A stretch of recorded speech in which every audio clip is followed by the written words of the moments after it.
Ratio and proportion.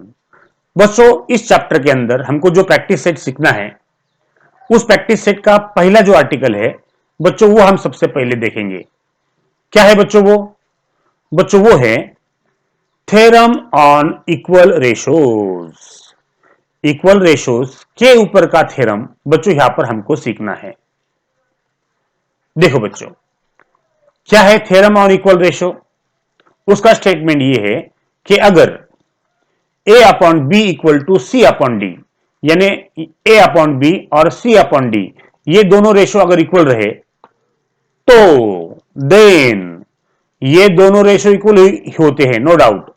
लेकिन बच्चों उनके न्यूमरेटर की एडिशन ए प्लस सी और डिनोमिनेटर की एडिशन बी प्लस डी, इनका जो भी रेशो बनता है एडिशन के बाद बच्चों वो भी बच्चों इक्वल होता है। यानी ये तीनों रेशो बच्चों यहां पर समान यानी इक्वल होते हैं। इस प्रॉपर्टी को ही बच्चों कहा जाता है theorem on equal ratio. This property is known as theorem on equal ratio. चलो बच्चों, तो आप बोलोगे सर हमको एक एग्जांपल से इसको एक्सप्लेन करो। चलो मैं आपके सामने एक एग्जांपल से बच्चों यहां पर एक्सप्लेन करता हूं। सबसे पहले आपको दो रेशो सिलेक्ट करना है जो इक्वल हो। तो बच्चों कौन से लेंगे हम? देखो 5/10 और 1/2, ये दोनों रेशो इक्वल लेंगे हम। क्यों? क्योंकि 5 1 जा 5, 5 2 जा 10, यानी ये भी हाफ होता है और ये भी बच्चों हाफ है, इसलिए ये दोनों इक्वल है। इसलिए बच्चों हमने इन दोनों रेशो का सिलेक्शन किया है। तो बच्चों क्या होगा, अच्छी तरह से समझ के लो। यहां पे लिखता हूं बच्चों में, अगर इफ ए अपॉन बी, यानी यहां पे बच्चों हम लेंगे 5/10 ये रेशो और हाफ ये रेशो, ये दोनों अगर इक्वल है तो देन क्या होगा, 5/10 फिर हाफ और बच्चों फिर उनके न्यूमरेटर की एडिशन 5+1 और डिनोमिनेटर की एडिशन 10+2, ये तीनों की वैल्यू बच्चों सेम होती हैं। कैसे? ध्यान से देखो, इक्वल होती हैं, ये तीनों रेशो इक्वल हो जाते हैं। बच्चों मैं आपको बताता हूं कैसे।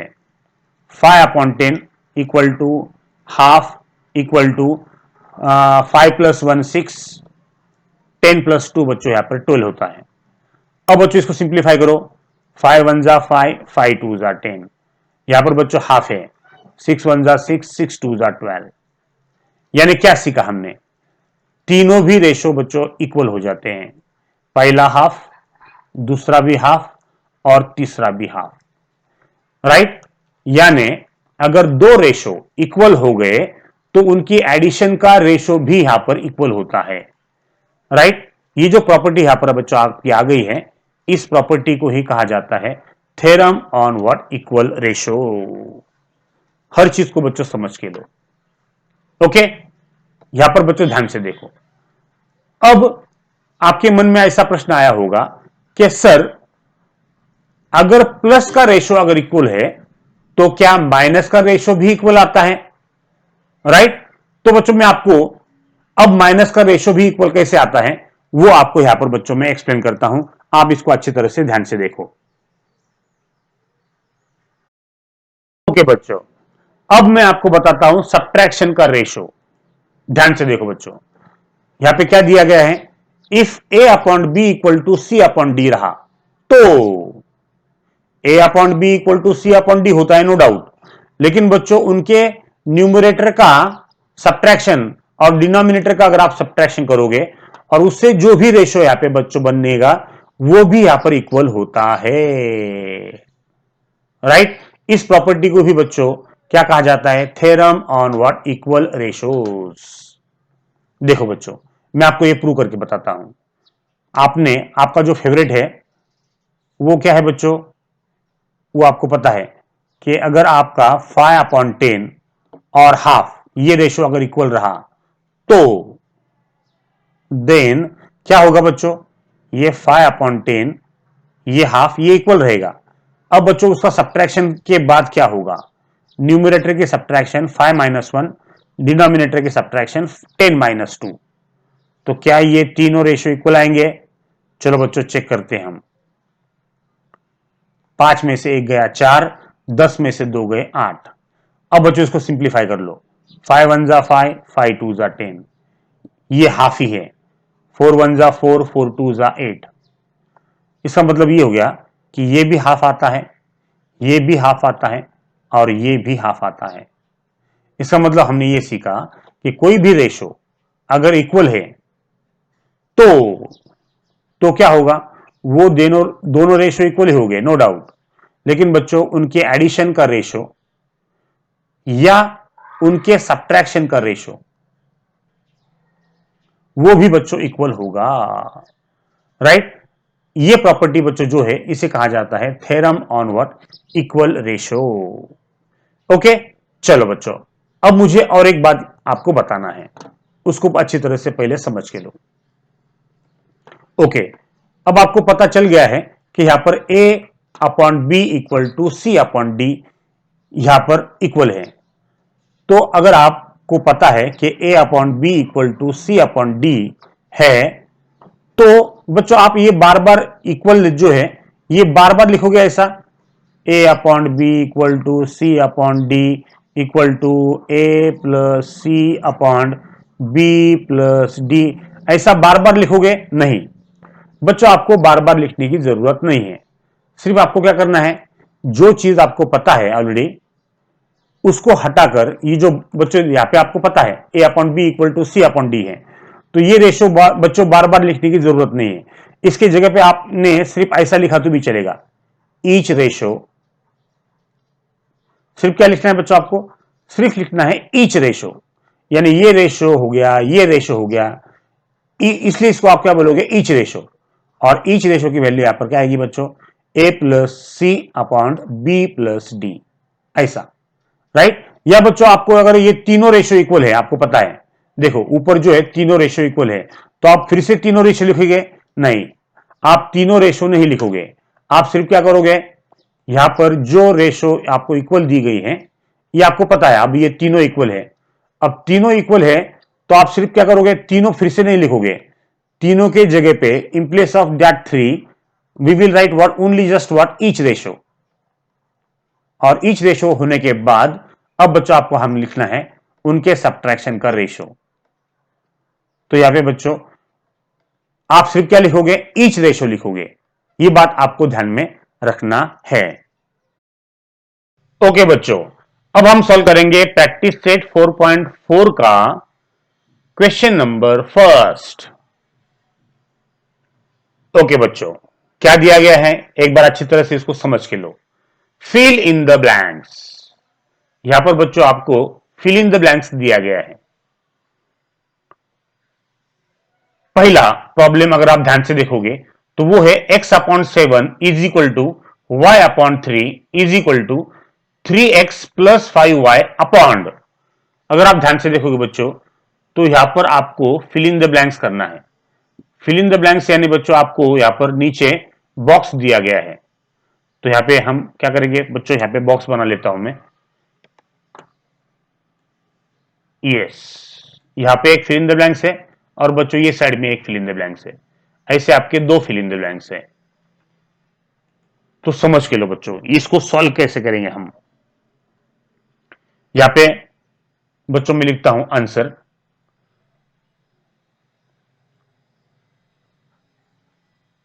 ओके। देखो बच्चों आपको दिया है x अपॉन 7 ये रेशो और y अपॉन 3 ये रेशो इक्वल दिया गया है। तो आपको पता है बच्चों, आपने सीखा थ्योरम ऑन इक्वल रेशो, जब भी दोनों रेशो इक्वल होते हैं तो उनकी एडिशन और उनकी सब्ट्रैक्शन का भी जो रेशो होता है वो यहां पर इक्वल होता है, राइट। तो बच्चों यहां पर आपको न्यूमरेटर दिया गया है, डिनोमिनेटर आपको फाइंड आउट करना है। तो जो फॉर्मूला ऊपर आपने इस्तेमाल किया है वही फॉर्मूला आपको नीचे इस्तेमाल करना है। देखो बच्चों तो क्या किया है उन्होंने, इस x को 3 से मल्टीप्लाई किया है तो वो हो गया 3x, फिर इस y को उन्होंने 5 से मल्टीप्लाई किया तो वो हो गया 5y। अब बच्चों ऊपर जो किया है वही हम नीचे करेंगे, राइट। ऊपर यहां पे बच्चों ये जो 3 है इस 3 से अब बच्चों आपको मल्टीप्लाई करना है नीचे के नंबर से, किससे? 7 से। फिर इस 5 से आपको मल्टीप्लाई करना है y के नीचे वाला नंबर, डिनोमिनेटर क्या है बच्चों? वो 3 है। बस ऐसे करते जाना है बच्चों, जो ऊपर किया है वही नीचे करना है, ऊपर जो वैल्यूज है वही आपको नीचे के वैल्यूज लेना है। चलो अब बच्चों यहां पे क्या आएगा? 3x प्लस 5y अपॉन 3 7 जा 21, 5 3 जा 15। चलो 3x प्लस 5y अपॉन एक और 5 6 हो जाते हैं, और 2 और 1 3 हो जाते हैं। फिनिश। राइट। तो बच्चों यहां पर आपकी पहली फिल इन द ब्लैंक्स यहां पर आ चुकी हैं, और वो है बच्चों 36। बस इस तरह से बच्चों आपको ये प्रॉब्लम सॉल्व करना है। तो जो भी आंसर आएगा यहां पर बच्चों आपको लिखना है। चलो अब हम निकालते हैं अगला रेशो। ऊपर क्या दिया है? 7x minus 9y। जो ऊपर दिया है वही हम नीचे इस्तेमाल करेंगे। यहां पर 7, अब बच्चों x के नीचे कौन सा नंबर है? 7 है। ओके, ये 9, y के नीचे बच्चों डिनोमिनेटर 3 है। ओके, अब बच्चों यहां पर आपको सॉल्व करना है। 7 into x 7x, 9 into Y 9y। ये आपको बच्चों न्यूमिनेटर जो है ऊपर वाले को हाथ नहीं लगाना है। 7 7 जा 49, 9 3 जा 27।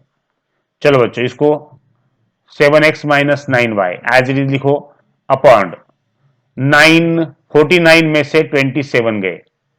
देखो बच्चों 49 में से 27 गए, 9 में से 7 गए 2, 4 में से 2 गए 2, यानी बच्चों यहां पर आता है 22। फिनिश। राइट। तो जैसे आपका आंसर आएगा आप उसको क्या कर दोगे? बॉक्स कर दोगे। हर चीज को बच्चों समझ के लो। तो यहां पे फिल इन द ब्लैंक्स जो आया है आपके, वो आया है 36 और आपका है 22। तो यहां पे बच्चों जो भी आंसर आया है आपका उसको आप लिख दो। चलो बच्चों आपके जो आंसर आए हैं वो हम बॉक्स में लिख देंगे। बॉक्स में क्या आएगा बच्चों? पहला जो आंसर है वो आएगा 36, और दूसरा जो आंसर आएगा वो आएगा आपका 22। इस तरह से बच्चों आपको ये फर्स्ट वाला प्रॉब्लम सॉल्व करना है। ओके बच्चों, अब हम सॉल्व करेंगे सेकेंड प्रॉब्लम। क्या देखे रखा है? a upon 3 is equal to B upon 4 is equal to C upon 7 equal to a minus 2b plus 3c। बच्चों यहां पर आपको दो जगह पे फिल इन द ब्लैंक्स दिए गए हैं। तो जहां पे फिल इन द ब्लैंक्स आपको दिए गए हैं बच्चों, वहां पर आपको करना है बॉक्स। अच्छी तरह से समझ के लो। यहां पर बच्चों में थोड़ा सा बड़ा बॉक्स बनाता हूं। ओके, और यहां पर बच्चों और बड़ा बॉक्स आपको बनाना है, क्योंकि बच्चों रेशो जो है, वैल्यू जो है वो थोड़ी सी बड़ी आने वाली है। हर चीज को समझ के लो। ओके, अब देखो, यहां पर आंसर, यहां पे लिखता हूं बच्चों में आंसर। चलो अब क्या करना है बच्चों? हम अपना जो कलर है इसको थोड़ा सा चेंज कर देंगे। यहां पर बच्चों 3 रेशो इक्वल दिए गए हैं, और आगे का बच्चों वो पॉजिटिव एडिशन भी दिया है और सब्ट्रैक्शन भी दिया है, और रेशो फाइंड आउट करना है। आपको पता है कितने भी रेशो हो और वो अगर इक्वल है तो आगे बच्चों उनके एडिशन और सब्ट्रैक्शन की जो भी रेशो आएंगे वो इक्वल ही होंगे। राइट। तो बच्चों यहां पर थ्योरम ऑन इक्वल रेशो से ये जो दोनों फिल इन द ब्लैंक्स है वो यहां पर आपको फाइंड आउट करना है। चलो यहां पे लिखता हूं बच्चों में, यहां पर आपका a upon 3 is equal to B upon 4 is equal to C upon 7 है। ओके, अब ध्यान से देखो बच्चों, ऊपर जो भी उन्होंने दिया है वही आपको नीचे करना है। a minus 2b plus 3c। तो यहां पे बच्चों a है, a के नीचे बच्चों यहां पे 3 आएगा, फिर माइनस 2। अब बच्चों b के नीचे क्या है? 4 है, तो b के नीचे आप 4 लिखोगे, प्लस 3 इंटू सी। अब सी के नीचे बच्चों यहां पर 7 है, तो हम यहां पे 7 लिखेंगे। इस तरह से बच्चों आपको ये प्रॉब्लम सॉल्व करना है। चलो इसको सिंप्लीफाई करो, a minus 2b plus 3c upon 3 minus 2 4 जा 8, 3 7 जा 21 प्लस 21। ओके, अब आगे a minus 2b plus 3c upon 8 में से 3 गए 5, greater number sign minus, plus हुआ 21, यानी a minus 2b plus 3c upon, okay यहाँ पे क्या है बच्चों, माइनस प्लस है, माइनस प्लस माइनस होता है। 21 में से अब बच्चों आपको सब्ट्रैक्ट करना है 5 को, तो 1 और 4 यानी 16, 16, राइट। तो 16 बच्चों तुम्हारा ये पहला आंसर है। तो यहाँ पे बच्चों जैसे आपका आंसर आएगा आप यहाँ पे बच्चों क्या करोगे, बॉक्स कर दोगे। Yes, okay. अब बच्चों हम चलते हैं सेकंड रेशो की तरफ। देखो बच्चों क्या किया है, यहां पर उन्होंने जो नीचे किया है वही आपको बच्चों ऊपर करना है। देखो अब यहां पर डिनोमिनेटर 3 है, 4 है, 7 है। अब इन 3 4 7 से उन्होंने 6 8 और 14 नंबर लाए हैं। तो बच्चों उन्होंने क्या किया होगा, जो 6 आया या 8 आया या प्लस 14 आया, देखो बच्चों इस डिनोमिनेटर को, यहां पे बच्चों डिनोमिनेटर क्या है, 3 है, तो 3 को उन्होंने क्या किया होगा, ताकि 6 आया, 3 को उन्होंने मल्टीप्लाई किया होगा 2 से, तो ही 6 आया ना बच्चों यहां पर। उसी तरह से बच्चों यहां पे आगे माइनस साइन है। अब यहाँ पे 4, यहाँ पे 8 है बच्चों और यहाँ पे 4 है, तो 4 को उन्होंने क्या किया होगा, किससे मल्टीप्लाई किया होगा, तो 8 आया बच्चों, उन्होंने 2 से मल्टीप्लाई किया होगा, क्योंकि 4 2 8 आता है। फिर बच्चों यहाँ पे उन्होंने प्लस साइन दिया है। अब यहाँ पे 14 है, लेकिन बच्चों यहाँ पर 7 है, तो 7 को किससे मल्टीप्लाई किया होगा ताकि 14 आएगा, बच्चों 2 से मल्टीप्लाई किया होगा। हर चीज को समझ के लो, यानी नीचे जो डिनोमिनेटर आपके पास है उन डिनोमिनेटर को उन्होंने डायरेक्ट 2 से मल्टीप्लाई किया है। तो बच्चों हम ऊपर न्यूमिनेटर को भी 2 से ही मल्टीप्लाई करेंगे।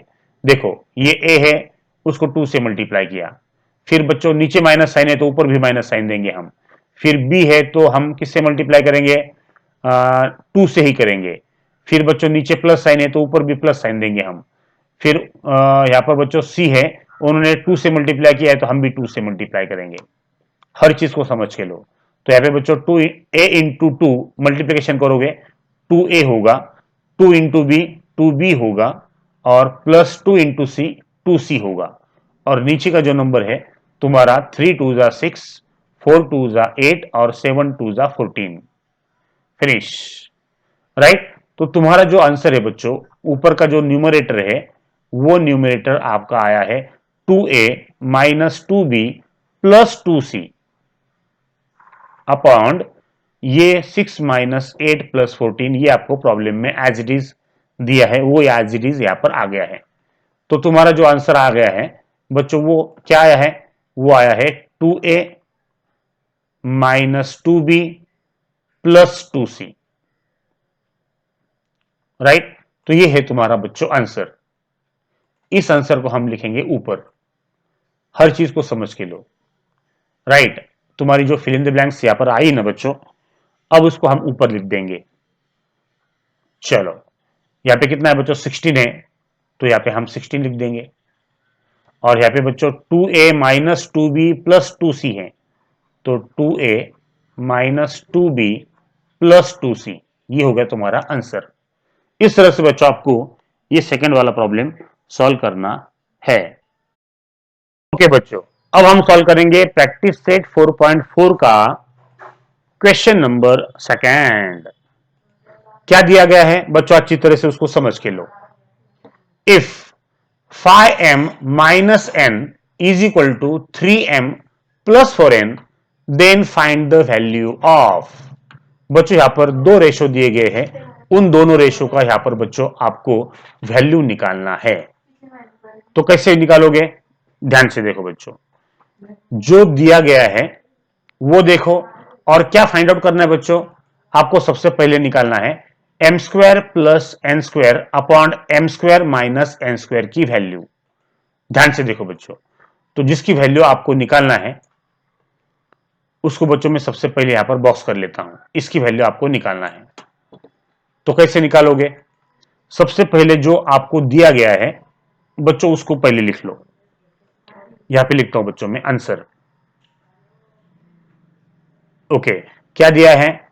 5m minus n is equal to 3m plus 4n, ये आपको दिया गया है। अब बच्चों इसकी वैल्यू निकालना है।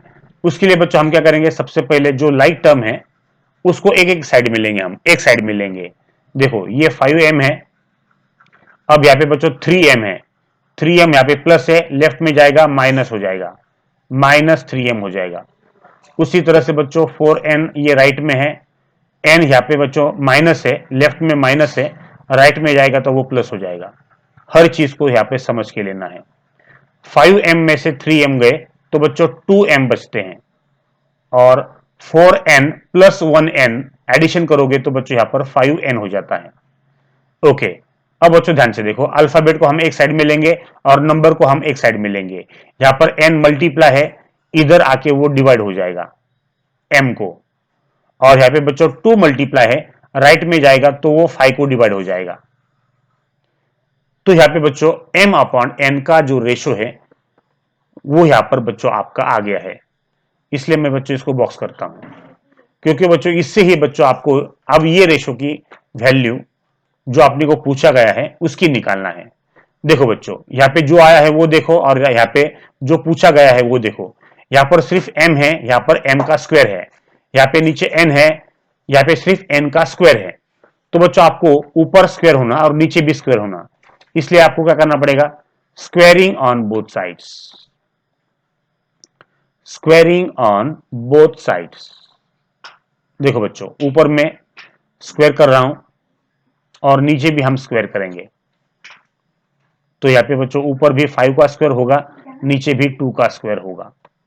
उससे होगा क्या, उससे बच्चों आपको m square upon n square की वैल्यू आएगी 5 5 25 अपॉन 2 2 4। 5 का स्क्वायर 25 और 2 का स्क्वायर 4 होता है बच्चों, तो यहां पर m square upon n square equal to 25 upon 4 आ चुकी है वैल्यू, राइट। तो यहाँ पे जो भी वैल्यू आई है बच्चों उसको हम क्या कर लेंगे, बॉक्स कर लेंगे इस तरह से। ये अपना इंपॉर्टेंट टर्म है। चलो अब बच्चों यहाँ पर मैं क्या कर लेता हूँ, पार्टीशन कर लेता हूँ, फिर हम जाएंगे आगे। ओके, अब हर चीज को समझ के लो। यहाँ पे बच्चों कौन सी स्टेप आई है, आखिरी वाली स्टेप ये है कि m square upon n square is equal to 25 upon 4 है। यहाँ पे बच्चों अगर आप ध्यान से देखोगे तो आपको पता है कि ये बन जाता है a, ये बन जाता है b, ये बन जाता है c और ये बन जाता है d। और आपको पता है यहाँ पे ऊपर प्लस साइन है, नीचे माइनस साइन है, तो यहाँ पे बच्चों कॉम्पोनेंडो डिविडेंडो करना पड़ेगा। क्या है कॉम्पोनेंडो डिविडेंडो, अगर a upon B equal to C upon D रहा तो a plus B upon a minus B की वैल्यू काय के बराबर होती है, c plus D upon c minus D के बराबर होती है। हर चीज को समझ के लो।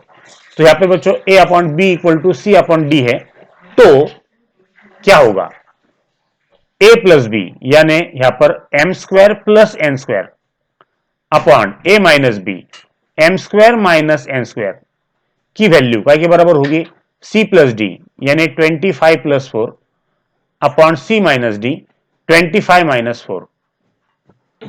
ओके ध्यान से देखो बच्चों।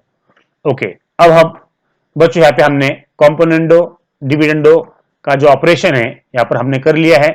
अब बच्चों हम आपके आंसर के बहुत नजदीक है, M square upon M square plus N square upon M square minus N square is equal to बच्चों 25 प्लस 4 29 होगा, और 25 में से 4 गए 21 होगा, राइट। तो मेरे प्यारे बच्चों यहां पर तुम्हारा आंसर आ गया है। जो चाहिए, जो आपको फाइंड आउट करने के लिए बोला है वो देखो और इस आंसर को देख लो, दोनों बच्चों सेम है। इसका मतलब ये हो गया कि तुम्हारा जो आंसर है, ये जो रेशो आपको पूछा गया है इसकी वैल्यू बच्चों फाइंड आउट है ना, फाइंड द वैल्यू ऑफ, तो वो आई है बच्चों 29 अपॉन 21। राइट। इस तरह से बच्चों आपको ये फर्स्ट वाला प्रॉब्लम जो है वो सॉल्व करना है by using componendo and dividendo. तो यहाँ पे बच्चों आपको अगर लिखना है यहाँ पर बाय कॉम्पोनेंडो एंड डिविडेंडो तो आप यहाँ पे लिख सकते हैं। तो बच्चों यहाँ पे मैं लिख देता हूं बाय कॉम्पोनेंडो डिविडेंडो। ये बहुत इंपॉर्टेंट टर्म है, राइट। ये टर्म की वजह से बच्चों यहां पर आपने ये ऑपरेशन किया है। ओके, तो बच्चों इस तरह से आपको ये फर्स्ट प्रॉब्लम सॉल्व करना है। बच्चों अब हम सॉल्व करेंगे सेकेंड वाला प्रॉब्लम। सेकेंड क्या दिया है, 3m plus 4n upon 3m minus 4n। इस रेशो की बच्चों यहां पर आपको वैल्यू निकालना है। तो कैसे निकालोगे बच्चों, जिसकी वैल्यू निकालना है सबसे पहले उसको मैं क्या कर लेता हूं बच्चों, बॉक्स कर लेता हूं यहां पर। इसकी वैल्यू आपको फाइंड आउट करना है। ओके, तो कैसे फाइंड आउट करोगे, चलो यहां पर बच्चों हम थोड़ा सा कलर चेंज कर लेंगे। देखो बच्चों क्या दिया है यहां पर, अगर आप ध्यान से देखोगे तो यहां पे लिखता हूं बच्चों मैं सेकंड वन ना। चलो आपको गिवन क्या है बच्चों, वो है 5m minus n is equal to 3m plus 4n। ये आपको गिवन है। चलो बच्चों जैसे हमने पहले प्रॉब्लम में किया वैसे आपको बच्चों यहां पे करना है, लाइक टर्म्स को जो बच्चों इधर लेके जाना है। तो यहां पे बच्चों 5m है, ये जो 3m है ये प्लस है, लेफ्ट में जाएगा माइनस हो जाएगा, इज इक्वल टू ये 4n है जो प्लस है, और यहां पर n जो है वो माइनस है तो राइट में जाके वो हो जाएगा प्लस। चलो अब आगे 5m में से 3m गए तो 2m बचते हैं, 4n plus 1n 5n। Okay, अब बच्चों m के नीचे अब यहां पे n मल्टीप्लाई है, इधर जाके वो डिवाइड हो जाएगा, और यहां पर बच्चों 2 मल्टीप्लाई है, इधर जाके वो डिवाइड हो जाएगा, 5 को डिवाइड होगा वो। तो बच्चों यहां पर आपकी m अपॉन n ये जो रेशो है इसकी वैल्यू आपकी आ गई है। अब इससे आप करोगे क्या बच्चों, इसी से ही आपको ये वैल्यू लाना है ना। ध्यान से देखो बच्चों, आपको जिसकी वैल्यू निकालना है उसकी वैल्यू आपको इसी से ही लाना है, इस रेशो से ही लाना है। देखो बच्चों क्या है यहां पे बच्चों 3m है, लेकिन यहां पे सिर्फ m है, यहां पर 4n है, यहां पे सिर्फ n है, यानी बच्चों ऊपर 3 चाहिए अपने को और नीचे 4 चाहिए।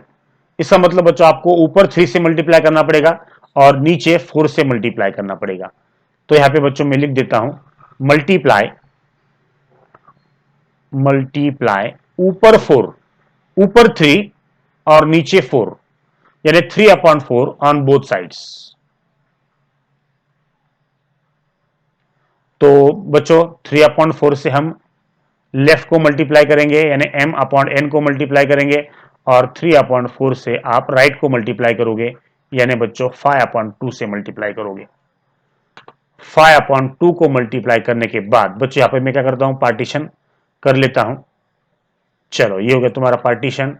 अब आगे की स्टेप क्या आएगी बच्चों, मल्टीप्लाई कर लो, 3 इंटू एम 3m हो जाएगा, अपॉन 4 इंटू n 4n हो जाएगा, इज इक्वल टू 3 इंटू 5, 3 5 जा 15 अपॉन 4 2 जा 8। ओके, अब बच्चों यहां पर आपको इस्तेमाल करना है कॉम्पोनेंडो डिविडेंडो। यहां पे बच्चों मैं लिखता हूं बाय कॉम्पोनेंडो डिविडेंडो, डिविडेंडो। बच्चों कॉम्पोनेंडो डिविडेंडो क्या होता है रे, आपको पता है कि अगर a upon B equal to C upon D रहा तो क्या होता है, a plus B upon a minus B का रेशो काय के बराबर आता है, c plus D upon C minus D के बराबर आता है। तो यहां पे बच्चों ये जो आपको दिया गया है ना, ये a upon B equal to C upon D है। यहां पे बच्चों मैं बॉक्स कर लेता हूं, इसी को ही आप क्या बोलोगे, a upon B equal to C upon D, इसी को ही आप बोलोगे, राइट। और इसके ऊपर ही बच्चों आपको क्या करना है, कॉम्पोनेंडो डिविडेंडो ये प्रॉपर्टी इस्तेमाल करना है। चलो अब ऊपर क्या होगा, a प्लस बी यानी 3m प्लस 4n, नीचे क्या होगा बच्चों a माइनस बी यानी 3m माइनस 4n। उसी तरह से इधर c प्लस डी यानी 15 प्लस 8 और नीचे c माइनस डी यानी 15 माइनस 8 होगा। देखो बच्चों तुम्हारा आंसर आ गया है by using componendo and dividendo. क्या है 3m plus 4n upon 3m minus 4n की वैल्यू बच्चों क्या आ गई है 15 और 8 23 और 15 में से 8 गए कितने बच्चों 7 फिनिश। तो 23/7 ये वैल्यू बच्चों यहां पर आपकी आती है। तो जैसे ही बच्चों आपका यहां पर आंसर आ जाएगा, देखो बच्चों यहां पे मैं बॉक्स कर लेता हूं। ओके, तो तुम्हारा जो आंसर है बच्चों वो 23/7 यहां पे हम लिख देते हैं 23/7। बस इस तरह से बच्चों आपको ये सेकंड वाला प्रॉब्लम जो है वो सॉल्व करना है।